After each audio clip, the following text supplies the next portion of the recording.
Hello, welcome back. Today is our first of 2 lectures on Sub-Saharan Africa. Now, I cannot stress how amazingly diverse and just epic this realm is. And it makes me sad that we're smushing all of it into just 2 lectures. You could do entire dissertations on this very diverse and interesting realm. Also very ancient realm. We'll look at how both peoples here and the environment date back millennia, literally. So yeah, let's go ahead and jump right in. Whoops, if I get my buttons to work. All right, okay. So here we are with Sub-Saharan Africa, and just like the name suggests, this realm is going to be the continent of Africa that is south of the Saharan Desert, okay? So if the Saharan Desert are going to be right through here, all right? So we're going to have the African transition zone. We'll talk more about that in a minute. Goes roughly through here, and so we're going to be focusing on everything south of that, okay? We have the Indian Ocean to the east and the Atlantic Ocean to the west. The Atlantic and Indian Ocean kind of meet in the middle at the Cape of Good Hope. You're going to have, of course, North Africa was considered a separate realm. We'll see why in a bit more detail. The Arabian Peninsula to the northeast as well. So here are some of the separate regions of Sub-Saharan Africa. We'll go into those in more detail in our next lecture, but this dotted line here shows us that African transition zone, and that is a pretty major feature of why we split the realm where we did. So it's going to separate that northern portion of the continent. Again, we talked about this in our North Africa and Southwest Asia lecture, and then we have the central and southern portions are going to be in that Sub-Saharan Africa, okay? There's a lot of cultural and environmental differences between the north and the south of this continent, and that's going to be why we split it into 2 different realms. The north of Africa is going to be that drier bee climate. Of course, we have the Saharan Desert is going to be a pretty major one. We also have a lot of other deserts there as well, right? And it's also going to be largely Muslim. We have most of the languages spoke in the north are going to be part of the Afro-Asiatic families. So you have Arabic, some other languages. We do have Hausa up here as well. Versus South and Central Africa can be either the A, tropical climate category, right? We have tropical rainforests all through here. It also can be that C, mild mid-latitude climate, which we see quite a bit, especially in South Africa, where the temperature and the climate there is similar to what you might find in California, say. And we also have a larger Christian population in the central and south. Throughout the entire continent of Africa, we have a lot of animistic religions, which are going to be those which are nature-based. And you have some people who practice multiple religions, right? They might have Christianity infused with some animistic spirituality and so on and so forth. You can have blends as well. Okay, so let's look at some of the very interesting physical aspects of this realm. Again, we have our dotted red line here for just for reference to show us where we're cutting off here. So we already covered that top portion, so now we're doing this portion through here. So the different colors on this map is going to be elevation. You'll notice it's not a whole lot of this. This brown here is going to be the highest elevation. And the first thing you might notice is there's not a whole lot of mountains through here. We have a few pockets through here, but that's pretty typical for this realm.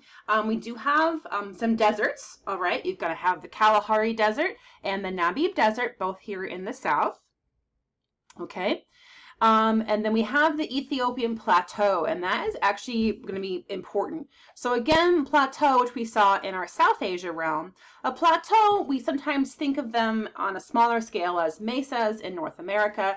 A plateau is going to be a flat but elevated surface, okay? And so this Ethiopian Plateau here, we'll talk about why it's like that in a bit. It's going to be higher in elevation, but it's still flat. It's not mountainous. So you can see we have these pockets of brown higher elevation through here, but they're not really mountain peaks per se. They're still kind of just blobbed in there, all right? When we do look at our mountain ranges, we're going to have Mount Kenya over here. Mount Kilimanjaro, which is going to be the highest peak in Africa. We have Mount Cameroon over here, which is considerably shorter than these guys over here. All right, these are both considerably taller. Mount Kilimanjaro does have glaciers. I was going to say year-round, but now it's global warming, so less year-round, but they do have persistent glaciers, not just Mount Kilimanjaro, but a lot of these higher peaks through here. And for example, the Rwenzori Mountains through here, even though we're at the equator, right? Equator right there. Even though we're at the equator, we still do have a lot of ice coverage because of the high elevation. Okay, so again, Mount Kilimanjaro is about 19,000 feet. We do have a lot of rivers through here. So the Nile River, which is the second longest in the world, Amazon barely nudged them out. And it has two different little kind of tributaries. So we've got the White Nile and the Blue Nile through here. So there's a split that then comes together to join the rest of the bulk of the Nile, which then we often associate with Egypt, right? Where that's where it feeds out to the Mediterranean Sea. We're going to have the Congo River going through Central Africa. Through here, we have the Zambezi River going to be in the southeast. We have the Niger River as well, which is going to be, I lost it. There it is, right in front of my face. It's going to be up in our western portion, actually going a bit over into parts of the African transition zone. When we talk about, for example, Timbuktu, you'll see it's highlighted here. Timbuktu and Mali itself are going to play a major role in this realm, even though they're a bit more north, and we might consider them more as part of the North Africa realm. Historically, some pretty major cultural contributions to the rest of the sub-Saharan African realm. Okay, we're going to have Lake Volta, which is a fun story because it is the world's largest man-made lake. It might not even be on this map. There it is, right there. Well, I didn't even label it. Okay, so Lake Volta right here, that is an artificial lake. It is the world's largest artificial lake, but still worth noting because it is a major feature of this realm. We do have many natural lakes, of course, so Lake Victoria being a very large lake here. And then we have Lake Albert nearby, Lake Turkana. So what you might notice about Lake Turkana, Victoria, and Albert, they're all in the same cluster along a pretty major pathway. It kind of lines up with our Ethiopian plateau. Actually, all we're talking about, Lake Tanganyika also lines up as well. Lake Malawi less so. All right, but you'll notice this clustering of lakes right through here, and that again lines up to a very important physical feature that ties into the ancient tectonic nature of this continent. And that's going to be the Great Rift Valley. Okay, so again, I guess it is part of it. Okay, so we have all of our lakes lined up here. Lake Malawi here in the south, Lake Tanganyika, Lake Albert, Lake Victoria, Lake Turkana. Okay, so this is now going to be in the northeastern portion of the African continent. And so what's happening is the African tectonic plate is a very large tectonic plate, and we have evidence that it is being split into smaller subplates. All right, and actually we've already, and that's going to be the Somali plate over here in the east and the Nubian plate over here in the west. They've not actually split, but what's happened is we have a Great Rift Valley where those two plates are being pulled apart. You see photos right here, these two different photos of what that rift looks like. It's unusual to see these kind of rift valleys on land. The most famous rift valley is going to be the Mid-Atlantic Ridge, which is in the middle of the Atlantic Ocean, so we don't see very much of it unless you are on a submarine. So this is really quite spectacular that we're witnessing, you know, a plate being pulled into different pieces. Iceland, you also can see this in Iceland, all right? But what's significant about this portion near the Horn of Africa and in northeast Africa is we have a lot of evidence of tectonic activity. So we do have the Arabian plate is a separate plate. All right, up through here. So there's a reason that the Red Sea makes a nice little even line, and actually it's getting bigger every year as the Arabian plate and the African plate move apart. You actually have a point through here where the Somali plate, or I should say the Somali subplate, the Nubian subplate, and the Arabian plate are all being, you know, jumbled together. And oh, look, we have all these volcanoes. Not a coincidence. Volcanoes are a major marker of tectonic activity. You'll notice that we have volcanoes all along through here as well. In fact, both Mount Kenya and Mount Kilimanjaro are indeed volcanoes. They're volcanic mountains. Okay?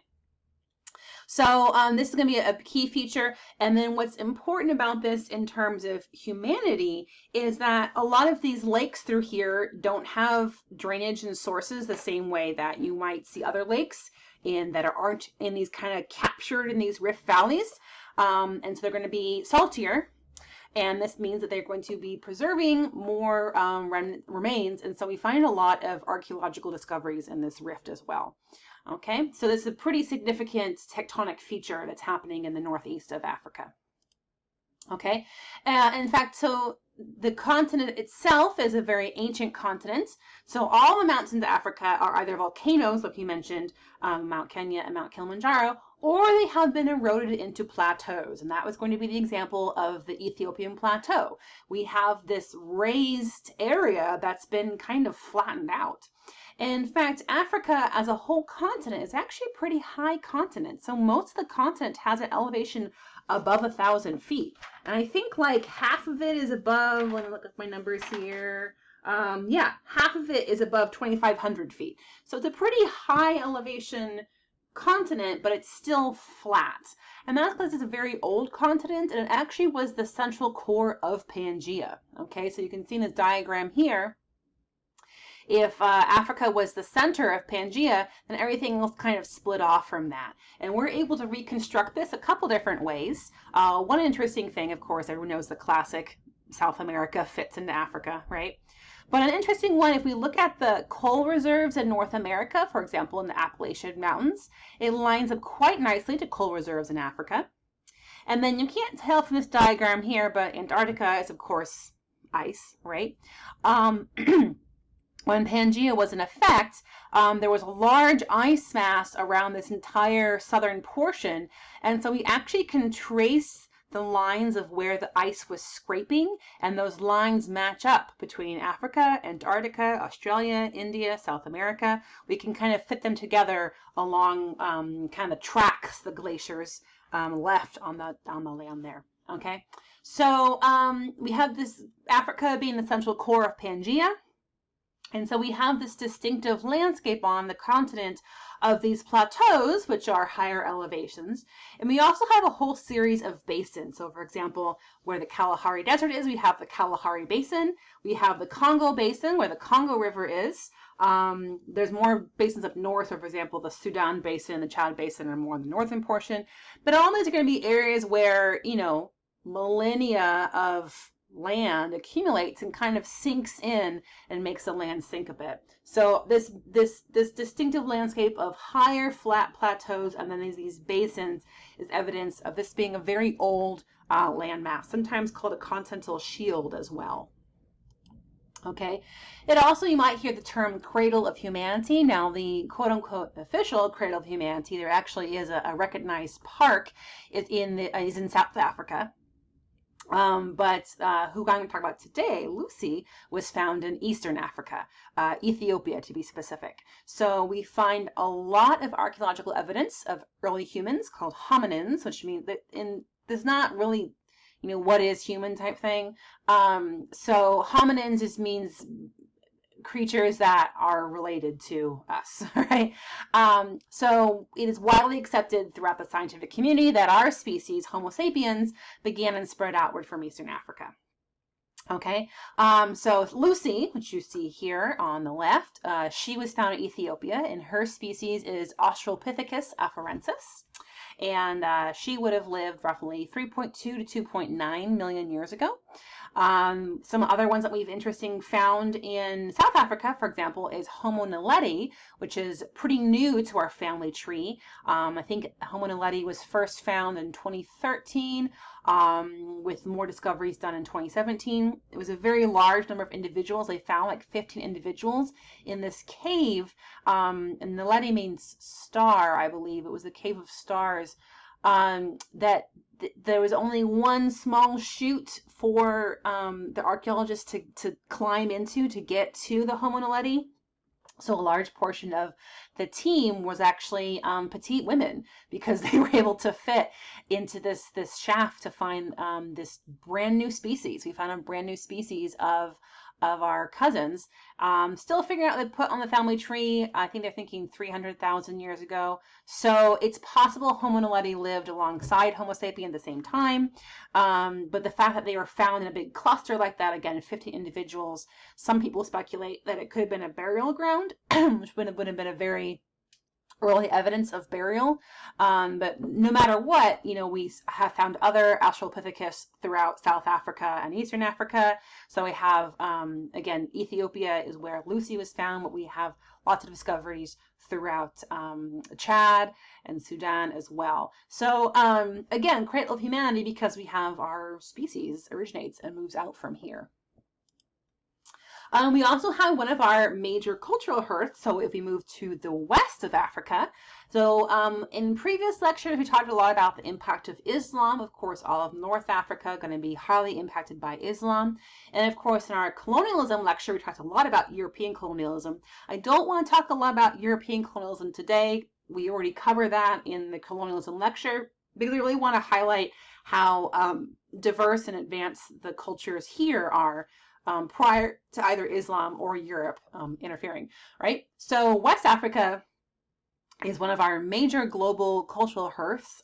We had cities here and bustling centers of trade, and the earliest is going to be the Ghana Empire, okay? And you can see they're very far over to the west, very far. So Ghana, the country itself, is going to be farther south and east here, but the Ghana Empire, okay, this way is going to be 790 to 1076 Common Era, all right? And then gradually, as we saw more empires, so for example, the Mali Empire, the Songhai Empire, they'll all start moving eastward, so they're kind of moving eastward, right? And the belief is that this might have been due to pilgrimages to Mecca, okay? So we do start to have the influence of Islam, and we have evidence of these empires here sending tributes to Mecca, which of course have been on the Arabian Peninsula, of gold and different tributes. And then not everyone who went came back. All right. And so if we look at folks living in Eastern Africa, many of them can still trace their ancestry back to this western portion of Africa. Okay. Timbuktu, yes, it is a real place. Timbuktu, which is in modern-day Mali, but was a major part of the Songhai Empire. And actually, their library is one of the oldest in the world. Okay, so we see a lot of creation of states here. The Ghana Empire, they had an entire tax system set up for other cultures that they conquered. They had a tribute system that people had to pay them. They had an army guarding them, so very advanced in terms of their development of their state. Okay, so if we have the Mali and the Ghana Empire there in the west, then we have something called the Great Bantu Migration. And so as I mentioned before, the African continent is a collection of a large number of different ethnic subgroups, okay? And the Bantu are one of those major ethnic subgroups. And so the Bantu originated in Western Africa, what is now Nigeria and Cameroon. And then starting about 5,000 years ago, the Bantu people started to migrate throughout Africa, all right? So they moved east, and they also moved south. And this was not just one big push. It was a continuous movement over centuries, all right? And we can trace the movement of the Bantu people by looking at their language. So if we look at, and we'll talk about this later in the slides, if we look at the different languages spoken in large chunks of Africa, things in the Bantu language family are spoken, in large chunks of Central Africa. All right, so we see traces of Bantu language, ironworks, and so as far as archaeologists can tell, the use of iron in working with iron was pretty exclusive to the Bantu in Western Africa, and then we started to find it in the south and the east, and so again, this tells us that they would have been moving along with some different pottery technology as well. There's some speculation about boats. Also, again, we have several rivers going through Central and Eastern Africa. And then we have the Bantu people who settled all the way in South Africa, would later start the Zulu Empire, the Zulu also being a major ethnic subgroup within the southern portion of Africa. So this is going to be a major part of migration. It's one of our big human migrations throughout human history, because there was such a large number of people moving such a far distance that had a really major impact on sharing things like language and art with other parts of Africa. Okay, so Sub-Saharan Africa, we have a wide variety of environments, and it is different from what we saw in North Africa. Again, North Africa was largely desert, and when we have in Central Africa, it's going to be a lot of tropical rainforests. Again, we are on the equator. And then in the south and the east, we're going to have more savannas. All right, you do have some savannas on the edge of the North African transition zone as well. So savannas are going to be those wide open plains, like you see in this picture here. You're going to have a lot of drought-resistant grasses, and there's going to be a few scattered trees, like what you see these little scattered trees throughout here.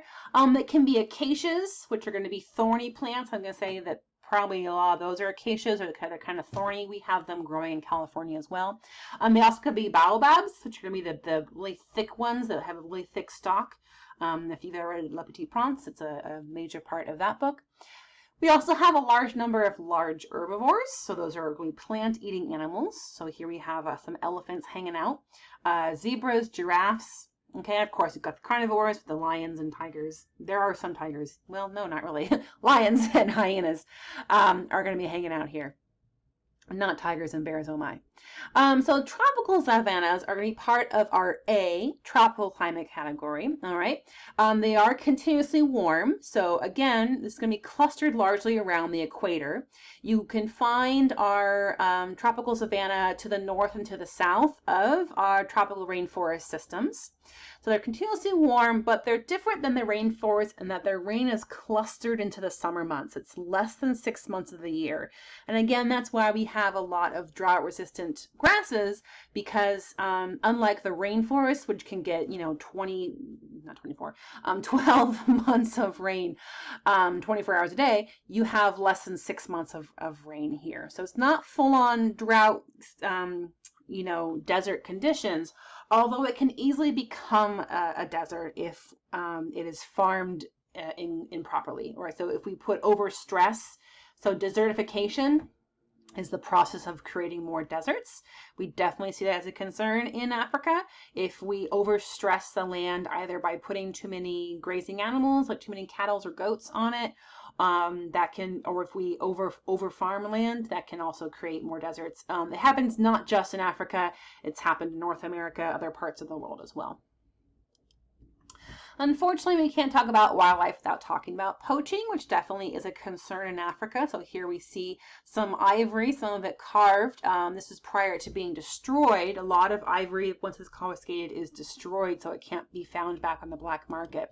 So poaching is the illegal catching and or killing of animals.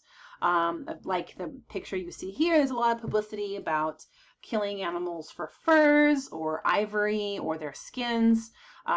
So, people want to have a nice rug or have some fancy boots and whatnot.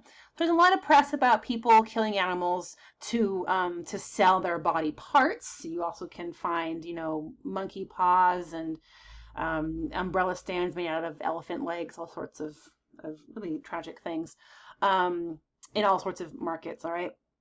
But also some animals can be caught live and then sold into the exotic pet trade. So if you want to be the cool kid in the block and you want to have a baby tiger, you would purchase it illegally from a poacher. All right. The other side of poaching is bushmeat. And this is a term for when an animal is hunted illegally for food. And so, again, the media has this portrayal of poaching being these unscrupulous people going out and killing animals to make lots of money. And yes, there are absolutely poachers who do that. But there are also poachers who are just trying to feed their families, especially since large portions of Africa are highly impoverished. And you have a lot of folks who still rely on agriculture. And if we have an increase in desertification, that makes farming even harder. And so, I say this because I want to present it's more complicated than just people being bad and killing animals. There are some people who honestly, this is how they keep their children fed. And so if we want to combat problems like the illegal killing of animals, we have to look at the whole picture, and are there other reasons besides profit that animals are being poached? And so if we know that food scarcity is a problem, then that can provide other avenues for solutions than just jail time and fines. Absolutely, you can go to markets and you can buy any sorts of animals for food, less so for profit. Okay, so we have various sectors of economy. As I mentioned, we have sub-Saharan Africa is very rural and farm-based. 70% of the people in this realm still work in agriculture. This also can lead to some poaching because when you live in a realm that has lots of these large herbivores like elephants and giraffes, sometimes elephants and giraffes decide that your crops would make a great snack. And so there have definitely been some conflicts with humans and farmers with trying to keep protected animals out of their farm, because if an elephant comes and tramples your crops, your reaction's probably not going to be very positive. So we do see some conflicts with humans and animals here. We also see a very clear core-periphery dynamic. Again, the core being the idea of where we have more power and more a stronger economy, especially where we have more manufacturing and purchasing power.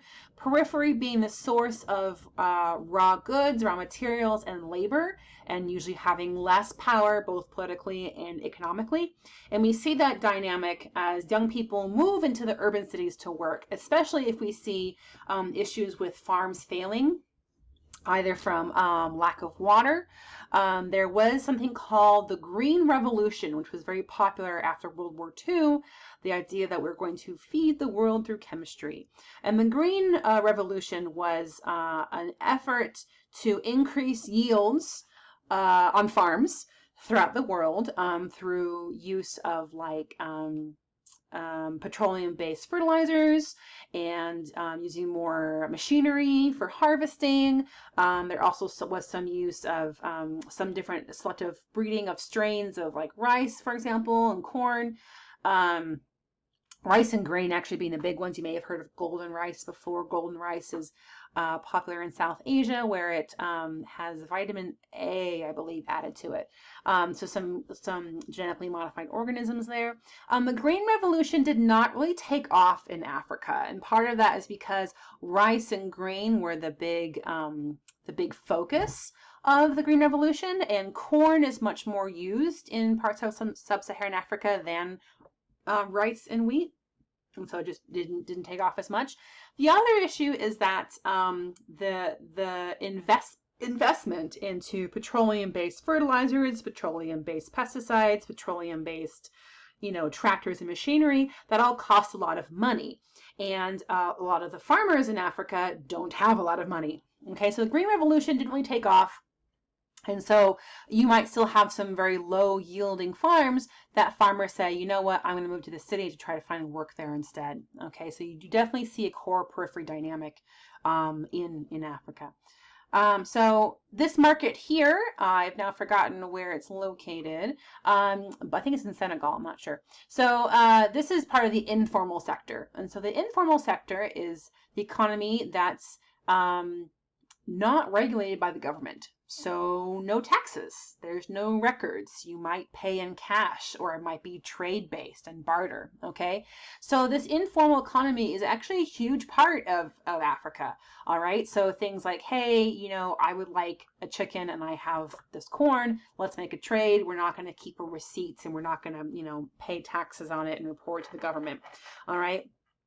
Informal sector is, of course, part of just human life in general. If you've ever mowed your neighbor's lawn when you were a teenager for some, movie money, that's a great example of informal sector. You didn't pay taxes on your lawn mowing or your babysitting money when you were a kid, right?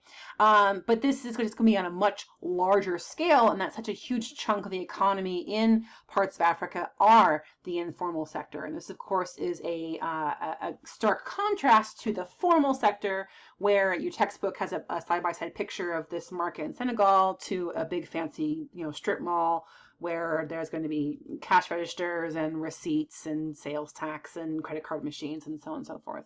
Okay. As I mentioned earlier, we have massive ethnic diversity within Africa. That's one theory as to why there has been a lot of political turmoil, is that when European colonizers came in and just kind of arbitrarily drew these, boundaries and lines, they completely ignored that there were a lot of different ethnic groups within these sub-countries, many of whom historically did not get along. Okay, and so you have a lot of people clumped together who maybe historically didn't get along, or maybe were not given any say in the creation of their country. And so we do still see in parts of Africa political turmoil from that. This map here is showing ethnic language groups. This is going to be language based. As I mentioned earlier, in the north, we're going to have members of the Afro-Asiatic family. So a lot of this darker yellow here is going to be Hausa, but up here we're going to have things like Arabic, and the lighter yellow through here. Hausa is going to be one of the major ethnic groups in Africa. We also, again, have these green ones through here is going to be Bantu. Remember I mentioned the Bantu people starting here over in the west, and then they moved eastward and they moved southwards. Okay, so we have a large number of languages in the Bantu subfamily. We also have a lot of languages in the Nilo-Saharan subfamily, and that's going to be things like our I can't read my handwriting. Kanuri is going to be up through here.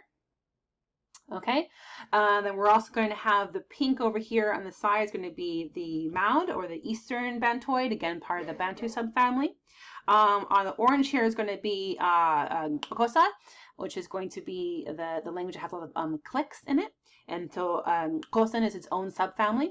And going to be here in the east is going to be Malay Polynesian. Madagascar is very unique in that both its language, its culture, and its environment is very different from the rest of the African continent.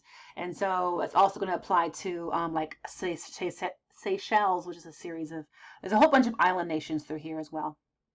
Okay, and so we're going to have Malay Polynesian language families through here. And then finally in the very south, we have Indo-European. This is going to be referring to Afrikaans, which is going to be a blend of there's some Dutch in there. And that is largely related to the colonial history in South Africa, which we'll talk more in our next lecture.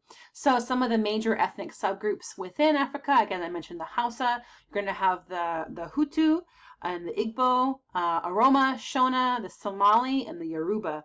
And again, these are just one of, or just a handful of many different. You can see all these teeny tiny little script through here of very complex cultures and diversity throughout here. And of course, ethnicity is fluid, right? And so this here is a 1996 map based on a series of surveys. How people identify changes depending on who they're talking to, of course, as well.